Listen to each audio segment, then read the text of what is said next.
Shalom Alejem y bendiciones, bienvenidos. Siguiendo con nuestro recorrido del estudio de la Torá, en esta ocasión llegamos a la Parashá Ki Tisha, que se encuentra en el libro de Éxodo o el libro de Shemot.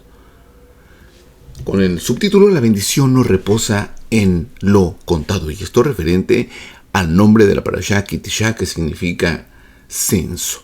Pero vamos a ver ahí nuestros datos. Parashá Ki Tisha, censo o conteo.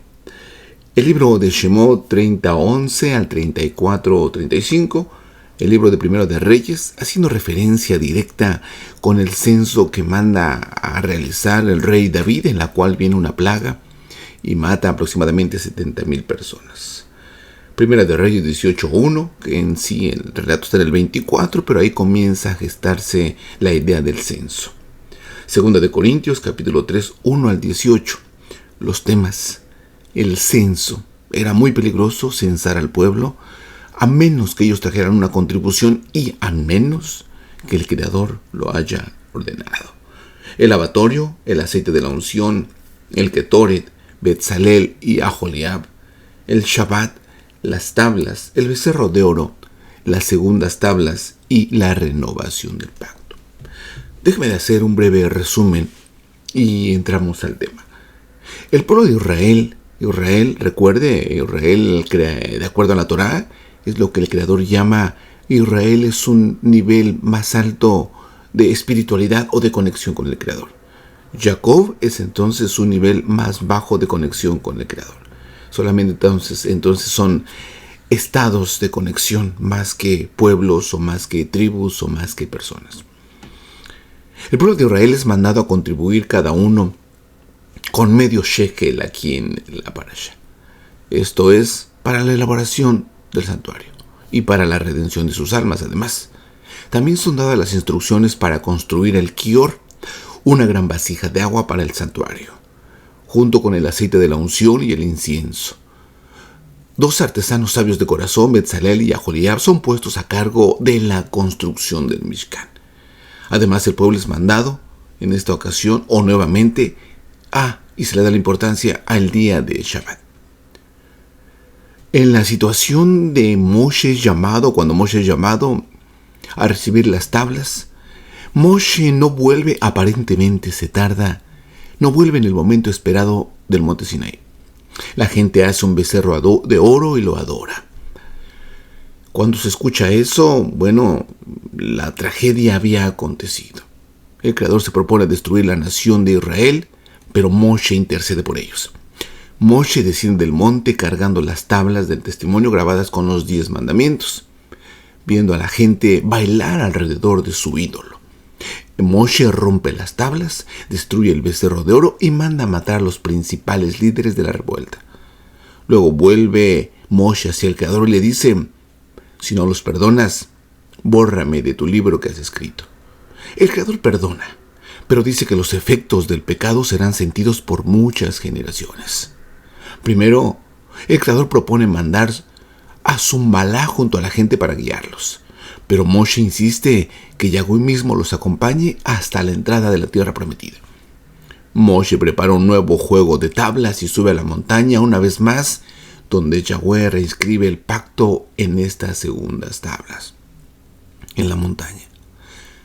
Moshe es agraciado con la visión de los 13 atributos de Rahamim del Creador. Tan radiante es el rostro o la cara de Moshe cuando retorna del monte, que debe cubrírselo con un velo, que se retira solo cuando habla con el Creador y para enseñarle la Torá al pueblo. De esto es una parábola, como lo vamos a ver. Y vamos a entrar entonces a nuestra base. Ahí está, esta es la primera porción de la lectura de la Parashá Ki Tisha, el libro de Shemot 30:11 al 3, y voy a leer solamente como introducción 2 líneas. Es importante el escrito hebreo, tenemos que compartirlo en el idioma que nos corresponde, en este caso en español, pero su base siempre es escudriñar el texto. Y nos dice ahí: Vaidaber Yahweh el Moshe lemor. Ki Tisha et Rosh Benei Israel lepei Judein Benatana Ish Kofer Nefsho la Yahweh. Nos dice: y habló Yahweh a Moshe diciéndole: Cuando formes el censo de los hijos de Israel, de aquellos que han sido contados, entonces cada uno pagará rescate por su alma a Yahweh. Para entrar y poder entender esto que son Midrash, déjeme le voy a poner una cita anterior. Nos dice aquí en español, refiriéndose al libro de Shemot o la Parashá, la que estamos estudiando. Cuando el Creador nos dice aquí, Vayiten el Moshe, que clotó Bedaber Oto Bejar Sinai, cuando el Creador hace que suba o cuando termina de hablar con Moshe en el monte Sinaí, le entrega 2 tablas. Estamos hablando de la primera ocasión. Vayinaten el Moshe, Bekolto Ledaber Oto Bejar Sinai, Sheni Luchot Haedut. Luchot Habe. Nos dice aquí 2 tablas del testimonio. Tablas de piedra. Ketubin Be'arzba Elohim, escritas con el dedo de Elohim, aquí nos dice. Ahora, estas primeras tablas, recuerde que son 2 procesos. Estas primeras tablas, en las cuales nos habla el libro precisamente de Shemot o de Éxodo capítulo 20, cuando se acerca el Creador, cuando el Creador baja ahí en el monte Sinaí, el Creador le manda a Moshe que le diga al pueblo que éste se santifique, que se aparte y que se prepare 3 días para el encuentro que tendrá el Creador con su pueblo. Todo el pueblo a las faldas del monte Sinaí ven los sonidos, porque nos dice así. Ven todas las maravillas, los truenos, el sonido del shofar y escuchan por primera vez en la tierra la voz del Creador. Esa voz era tan potente que aún en un estado de conciencia alterado, o un estado de conciencia elevado, y una purificación grande que les ordenó Moshe, no pudieron resistir a esa voz hacia sus conciencias. Y ellos dijeron entonces, Naase benishma, haremos lo que tú nos digas, pero no nos hables porque nuestros cuerpos se pueden desintegrar. Bueno, Moshe sube, aquí es donde nos dice, cuando Vayiten el Moshe, Bekolto Badaber Oto, Bejar Sinai Sheni Luchot. Aquí el Creador le da a Moshe las 2 tablas primeras. Ahora es muy importante estas 2 tablas primeras. Las 2 tablas primeras son diferentes o eran diferentes a la Torá que tenemos actualmente. No eran las mismas y vamos a ver cómo se desarrolló esto. Estando en el monte Sinaí, le hago otra vez un breve recuento. Moshe manda a través de la orden del Creador a que el pueblo se purifique, que se prepare y que estén listos. Y en esa llegada del Creador, las conciencias de todas las personas que estaban en ese momento, o sea, de una manera personal o de una manera física, se abrieron. Todas las almas que no habían nacido, nos dice el texto, yo hago este pacto con ustedes, con los que están aquí y con los que están aquí. Y con los que no están, perdón. O sea, con aquellos que no han nacido, también hago el pacto.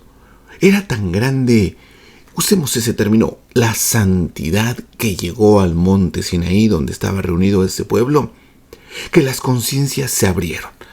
Las conciencias se abrieron de tal manera que regresaron a su estado original, cuando estas conciencias formaban en una sola unidad al hombre llamado Adán. De esa magnitud fue la Kadushá o la santidad y la apertura de entendimiento y de conciencia, que esa primera Torá, que era la que el hombre se le fue otorgada o le fue revelada allí en el jardín del Edén, cuando el Creador le dijo, labra la tierra, o cuidaba la tierra. ¿Qué significa eso de que cuidaba la tierra? Bueno, de que aprendiera los secretos que estaban ahí en la Torá. Son parábolas, por supuesto, y ahorita lo vamos a entender mejor. Bueno, estábamos regresando a nuestro estado original de Adán, perfeccionado, porque lo único que nos perfecciona del veneno de la Nahash es la esencia y el acercamiento del Creador. Aquí sucedió. Quiere decir que en ese momento las conciencias todas nuestras se abrieron en su máximo potencial. Tal vez no hay un conteo exacto, pero nos dice el Midrash que el coeficiente o el cociente intelectual del Adán podría contarse ahora como si fuese de 3000, siendo que el máximo coeficiente intelectual de ahora que se puede determinar es de 200, 300, 350 y 400 ya es una persona superdotada. Bueno, en aquel momento del monte Sinaí, a todos se nos abrió la conciencia a un nivel de 3000. Quiere decir que un alto grado de percepción de entendimiento, nuestra conciencia podía captar las tablas primeras. Y es lo que se nos iba a otorgar, para que no decodificáramos nada, porque con este nivel de conciencia alto, y les vuelvo a repetir, no es exactamente 3000, pero se cuenta que con un nivel de 3000, con un coeficiente intelectual de 3000, entonces podríamos decodificar y abrir los secretos que estaban en las primeras tablas. Nos dice ahí, Vayiten el Moshe, que coltó la daveroto, Bejar Sinai Sheni Lujot. ¿Y por qué le digo esto? Porque estas tablas, escritas por el dedo del Creador, por el dedo de Elohim, ahí nos dice, en español nos dice por el dedo de Dios. Y lo dejamos así para no salirnos ni tomar así un sesgo religioso, sino de una manera hay una apertura algo más grande y algo más abierta. Bueno, déjenme ver porque encontramos, y déjenme, le muestro esto porque cuando uno empieza a abrir esto, Lujot, aquí nos dice Lujot, tablas, 2 tablas. Luego que estas tablas, Moshe subió, y déjenme ver esto, porque ¿de dónde trajo esas tablas Moshe? Esta es la palabra Lujot. Para decodificar la Torah que nos dieron, que está muy cerrada, los rabinos a través de los tiempos se les ha otorgado a través de la Roja Kodesh o del Espíritu Divino, del Espíritu Santo, como le quiera llamar, herramientas para poder entender y para poder abrir los códigos que tenemos en nuestra Torah. Bueno, en base a los códigos que se abren acá, o la Torah que tenemos acá, la palabra Lujot significa tablas, pero usamos un sistema. Este sistema se le llama el sistema Atbash. ¿Qué es Atbash? Bueno, su nombre viene de esta letra. Alet, Bet, Bet, Shin. Entonces si leemos Atbash, quiere decir que hay una relación entre la Aleph y la Tab y la Bet y la Shin. Bueno, vamos a convertir esta palabra Lujot, que son tablas, en base al sistema Atbash, poniendo esta letra con su contraparte o su parte opuesta, por usar esa palabra, que no es opuesta, pero con su parte que le corresponde. Por ejemplo, la letra Lamed, si la ubicamos aquí, su letra correspondiente, siguiendo esta línea, es la letra Kof. Ahí tenemos. Lamed, en el sistema Atbash, o su sistema, o su reflejo, sería la letra Kof. La letra Het, que la tenemos aquí, Zayin Het, su correlación es Zayin, la Samej. Aquí vemos nosotros Het, su parte correspondiente es la Samej. Entonces tenemos Kof y Samej. Y último, la Tav, su palabra o letra correspondiente es la letra Aleph. Bueno, si formamos la palabra sería esto, Kisé. ¿Y qué es Kisé? Es el trono. Bueno, para darle un poquito más de confirmación, que en las primeras tablas, cuando dice que son escritas por el dedo de Elohim, nos está diciendo indirectamente que estas estaban o fueron traídas directamente del trono del Creador. Y le mencioné que para codificar o para entender estas tablas acá en la tierra se necesitaba un coeficiente de 3000, al menos contándolo. Pero que cuando se acerque el Creador obtenemos ese coeficiente intelectual para poder entender este problema, estos secretos, que después se convierte en un problema. ¿Por qué se convierte en un problema? Porque cuando Moshe va esos 40 días y esas 40 noches, la santidad del Creador se fue alejando, regresa a su trono. Estoy narrando esto. Moshe llevado a ese lugar. al trono del Creador, se va alejando y nos empezamos a desconectar. Bueno, 40 días y 40 noches desconectados del Creador. Y cuando nos desconectamos, bueno, nuestro coeficiente intelectual automáticamente baja. Lo único que nos puede abrir la conciencia es el acercamiento al Creador. Y cuando este periodo de 40 días y 40 noches llega a su conclusión, es donde se comete el gran error del becerro de oro.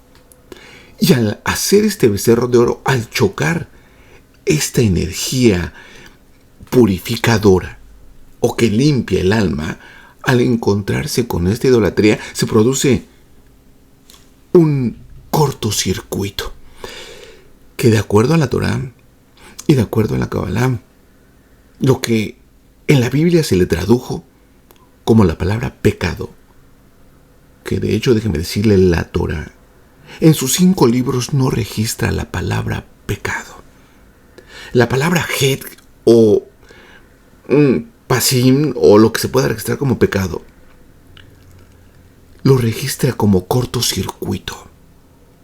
De ahí entonces que se prefirió usar la palabra pecado para subyugar a la gente y someterla, haciéndole pensar que cometió un pecado. Y no estoy diciendo que no sea un error, son errores, pero la Torá lo mira como un cortocircuito que se ha suscitado. Lo mismo que hizo aquí. El hombre, al adorar el becerro de oro, al alejarse del Creador, produce un cortocircuito en su conciencia, y eso es lo que entonces se le tradujo como pecado. Bueno, y si se cometió un pecado o si se sufrió un cortocircuito, que es lo que se tiene que hacer, en base a nuestro ejemplo de cortocircuito, reparar los cables dañados para que siga funcionando el sistema. De acuerdo a que si se cometió un pecado, ¿qué se tiene que hacer? Solamente hacer teshuvá o arrepentirse y el sistema vuelve a funcionar. Es tan fácil todo este sistema. Si se comete un error, no es la muerte, que vienen sus consecuencias, por supuesto. Pero si se comete un error, la solución es arrepentirse y enmendar eso y cambiar el camino. Eso es todo. Se libera. No pasa nada si se quema un cable, que es lo que se hace. No se acaba el mundo, no se condena la pared, no se condenan los cables, solamente se reparan los cables y sigue funcionando. Bueno, el becerro de oro nos cortó nuestra capacidad de decodificación de estos códigos, de estas palabras. Y ahora le voy a poner un ejemplo, porque mire, después del becerro de oro, el Creador lo vuelve a llamar a Moshe y nos dice aquí: Vayomer Yahweh al Moshe, Pesaleja Sheni Luhod Anabin Berroshigen. Corta tú mismo 2 tablas de piedra iguales a las primeras, para que yo escriba, fíjese lo que le dice el Creador, para que yo escriba en ellas las mismas palabras que estaban escritas en las primeras tablas que hiciste pedazos. Mas sin embargo, no sucedió así. Ya no las escribió el Creador, y ya no eran las mismas palabras que venían en la primera. Estas segundas tablas nos dice en el capítulo 34 de este mismo libro de Shemot: Moshe se quedó ahí con el Señor 40 días y 40 noches sin comer ni beber, y escribió las tablas, las palabras del pacto, es decir, los 10 mandamientos. Las primeras tablas se fueron. Ya no regresó nada de lo que fue dado. Moshe, al escribir estas tablas, ya no era la misma información. Ahora Moshe escribe otro código para volver o para poder sanar nuestras almas. Y lo que escribe Moshe es lo que actualmente tenemos como Torah. No, mi énfasis es entonces, no son las primeras tablas que venían allí en el monte Sinaí. Estas segundas tablas las escribe Moshe, las decodifica o las encubre, las codifica Moshe. De hecho, nuestra Torah, la que tenemos ahora, los rollos, no vienen en forma cronológica, Todo esto viene en parábolas. Quiere decir que lo que está traducido no es. Y vamos a ver. Dice, entendiéndolo el rey David en un espíritu de profecía, en un momento de profecía. Dice David, el creador a través de David: pueblo mío, atiende mi enseñanza. Inclínate a escuchar lo que digo. Le voy a leer esto en español y nos dice: voy a hablar por medio de refranes. Diré cosas que han estado en secreto desde tiempos antiguos. Déjeme leerle en hebreo. Abtahat. Abriré bemashal pi. Mi boca en mashalín, en parábolas. Podríamos decir que es lo mismo que refranes, pero no. Porque si nosotros pensamos que refranes, podríamos decir, bueno, en mi pueblo, en mi aldea, lo que sea, en mi ciudad, en mi metrópoli, se dicen ciertos refranes. El Creador no dice refranes, como lo dice la traducción.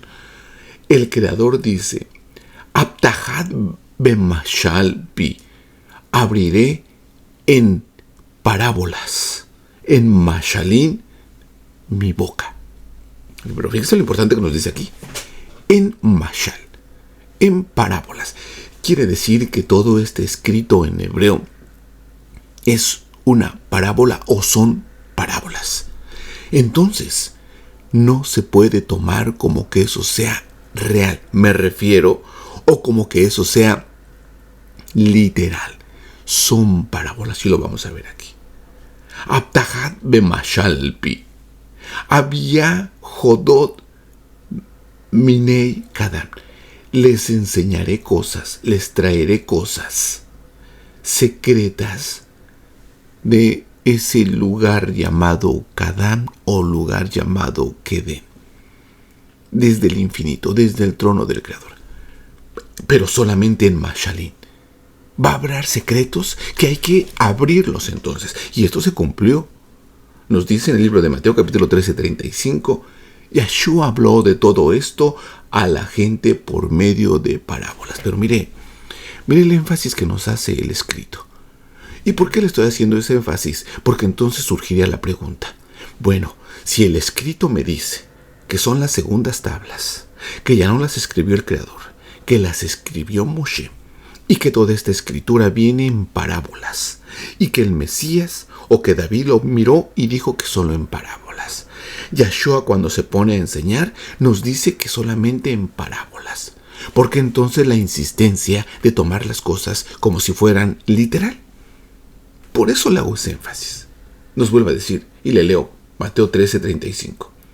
Yeshua habló de todo esto a la gente por medio de parábolas, y sin parábolas no les hablaba. Todas las enseñanzas que Yeshua daba a la gente eran parábolas. Eran ejemplos, no era literal. Cuando nos dice entonces que un joven, y este era un joven o dos jóvenes, o este era un rey que tenía un campo y salió a sembrar, son parábolas. Y mucha gente pensaba que estaba hablando literal. Y Yeshua en una ocasión, la parábola del sembrador, porque lo dice que es la parábola del sembrador, explica o habla esta parábola, esta enseñanza a las multitudes, y después toma a su grupo pequeño, su grupo reducido, y les dice, les voy a explicar esta parábola. Y aquellos se quedan sorprendidos. Yeshua, entonces no es lo que dijiste. No. Yo lo dije y David lo dijo. No abriré mi boca si no es en parábolas. Porque muchos van a estar oyendo, pero no, su corazón no va a escuchar. Muchos van a mirar, pero no van a ver lo profundo. Bueno, pero ¿cuál es el propósito? Que se conecten al Creador para que Él les revele y les abra lo que significa cada parábola.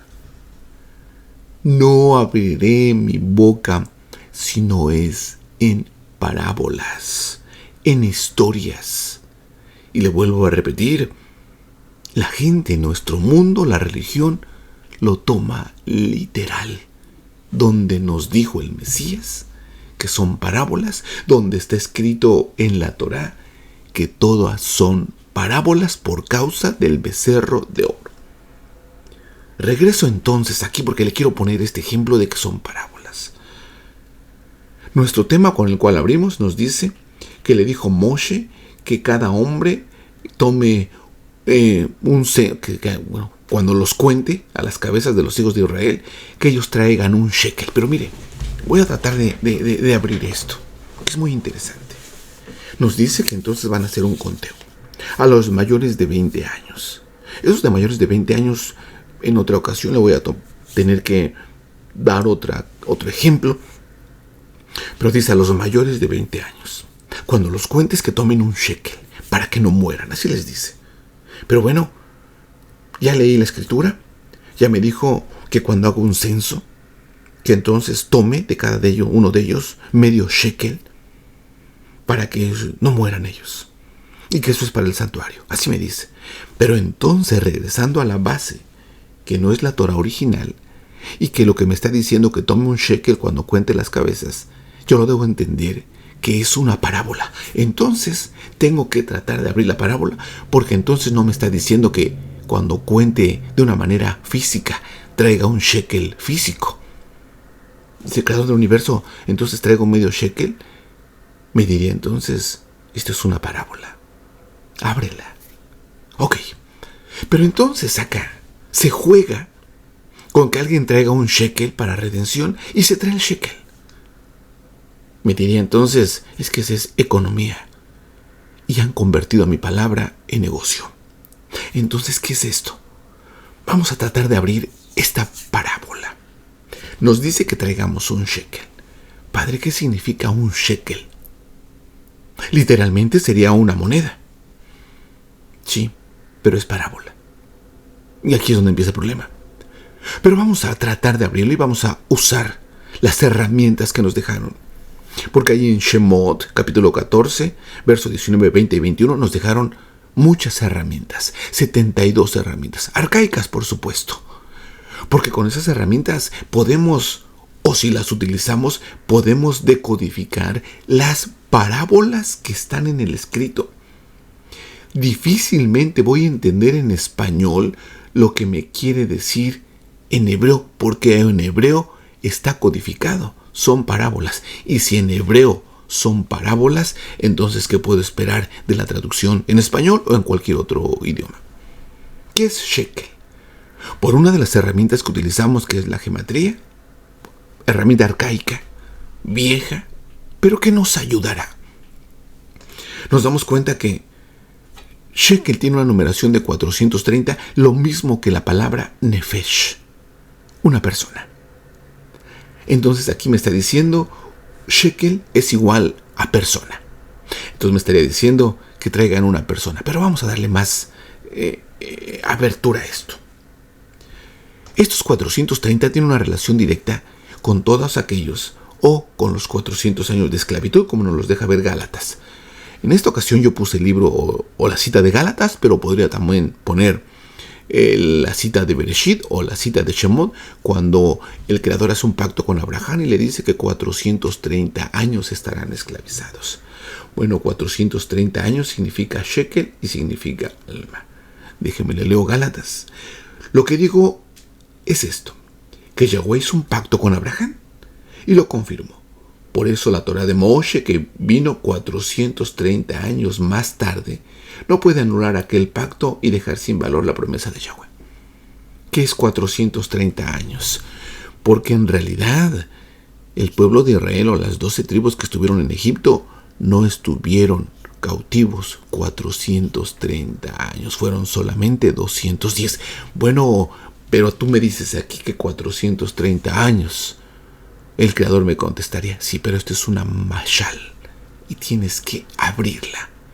Entonces no fueron 430 años, no. Creador del universo, entonces tampoco fueron 210 años, no. Entonces, ¿qué significa? Abre el mashal. Pero vamos a seguir abriéndolo. Tomo las palabras de acá y me dice que el shekel es medio hin. Y aquí es donde empieza otra vez. Mire, hago esta interpretación porque creo que es la más fácil. Entonces le preguntaría al Creador del universo, ¿qué es un shekel? Me diría, bueno, es un alma que necesita ser liberada. Pero el que lo libera, medio jin, es la letra Wab, porque así está en el escrito. Medio jin es esto, lo que posteriormente se le llamó como hijo, que no es hijo, que es el mismo creador, y es donde es difícil entenderlo. Pero el creador del universo, hay un hijo y un padre, diría, así está escrito, pero es una parábola. ¿Qué gran problema tenemos nosotros entonces? Porque si todo esto es parábola, y es difícil abrirlo, y más aún esto lo traducen en español, y entonces ¿cómo le entiendo? Que alguien te decodifique las parábolas. Lo que dice la Torá no es lo que dice la Torá. Y esto lo estoy citando el Midrash y el Talmud. Bueno, si un shekel es medio jin, y medio jin es la letra Wab que está en medio, entonces ya nos va dando forma. Un shekel también nos dice en el escrito que pesa 20 geras. Así nos dice. Nos da solamente claves. Y entonces nos tenemos que, quebrar la cabeza para entender la verdad del universo. ¿Por qué me das tantos datos? Me dices que un shekel. Me dices que un shekel es medio jin. Pero también me dices que el shekel es de 20 geras. Pero también me dices que el shekel es plata, redención. Y que el peso de esta plata son 13 gramos. 13, 20. ¿Qué me quieres decir? Me diría, es una parábola, ábrela. Y entonces me da la opción. Si son 20 geras, un shekel son 20 geras. Bueno, mire lo interesante al usar el nombre del creador. Esta letra Yod, cuando la abrimos, cuando la escribimos, así como se pronuncia Yod, la escribiríamos de esta manera. Yod. Yod, Wab, Dalet. Yod. Pero si yo le pongo números, entonces es 4, es 6 y es 10 y un total es 20. Quiere decir que un shekel es la letra Yod. A ver, ¿qué me vas dando a entender entonces, creador del universo? Bueno, que las almas esclavizadas se alleguen al creador. Que todas las almas que están esclavizadas se alleguen al creador. Sí, pero hicimos el becerro de oro. Correcto. Y tú me dices que la plata tiene 13 gramos, claro. Y la plata o los gramos se pesan. Entonces hay un problema, hubo un problema en el becerro de oro, sí. Y tienen que ser pesados. Pero siguiendo nuestra orden del nombre, esta es 20 geras. Esta es la base de la báscula o de las balanzas. Esto. El medio jin es lo que le sigue aquí. Esta hei está aquí. Son los Elohim, que son los que nos van a pesar nuestra culpa. Y somos nosotros. Pero el medio jin está aquí escondido. O es la parte básica de la balanza. Es el creador mismo bajando a atraer a todas las almas que han sido esclavizadas. Por eso yo le decía que el Padre es el Hijo y el Hijo es el Padre. Pero ¿por qué el Hijo dijo, Padre, ayúdame? Me volvería a decir, es una parábola. Entonces no dijo eso. No dijo eso. Entonces el Hijo no tiene Padre. No tiene Padre. Lo que yo les dije son parábolas. Yeshua habló de todo esto a la gente por medio de parábolas. Y sin parábolas no les hablaba. Para que se cumpliera lo que había dicho el profeta. Hablaré por medio de parábolas. Diré cosas que han estado en secreto. Japteja mashal pi.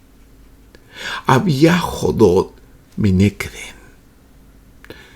Entonces que se acerquen las almas que están esclavizadas al Creador, que va a haber un juicio por sus errores, pero que tienen al Mesías como balanceador. ¿Al Mesías? Sí. ¿Y cómo? Así. Porque si hubiese un pago extra que adeudan, Él ya pagó la cuenta. Es bien raro lo que le estoy comentando, porque esto que le estoy comentando no dice aquí, no dice la traducción, no lo dice. Entonces, ¿cómo lo sacamos? Primero, porque tengo que entender que son parábolas. En segunda, tengo que tener mis herramientas para empezar a abrir las parábolas. Me dice un shekel de acuerdo al shekel santo, que ya lo abrimos entonces. Por resumir esto, podría decirme, o me diría entonces, que no dice. Por eso la Torá nos dice, y los rabinos, que lo que dice la Torá no es lo que dice la Torá. Esto que está aquí, lo que le estoy diciendo, no lo dice el texto. Toda alma que está esclavizada, que por el becerro de oro, por el pecado original, por el veneno de la Nahash, se han separado del Creador, que se acerquen a Él. Sí, pero entonces los jueces nos van a acusar. Que no se preocupen, porque he enviado al medio Jin para que sea su intercesor. Y Él dijo, nadie viene al Padre si no es a través de mí. No abriré mi boca si no es en parábolas. Ya tomé el tiempo, pero déjeme explicarle otra parábola. Y voy a tomar el ejemplo de la pasada parashá Shemot, capítulo 20, donde nos dice, ordena a los israelitas que te traigan aceite puro de oliva para mantener las lámparas siempre encendidas. Y entonces lo tomamos literal, como que traigan aceite y hacemos la menorá y le ponemos ahí y la prendemos y ya. Y sí, pero me decía el Mesías, pero esto es parábola. Y otra vez, el problema, ¿qué hago entonces? ¿Qué me estás diciendo? ¿Me estás diciendo de la menorá? No. ¿Me estás diciendo del aceite? No. ¿Me estás diciendo que esté siempre encendida? No, no la menorá. Entonces, ¿qué me estás diciendo? Abre la parábola.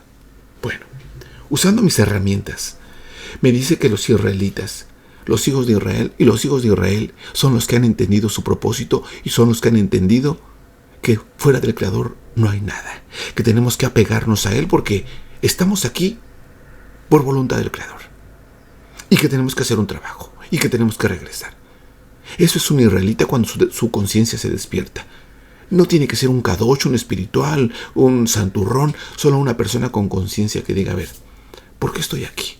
¿De dónde vine? ¿Qué hago aquí? ¿Cuál es mi trabajo y hacia dónde voy?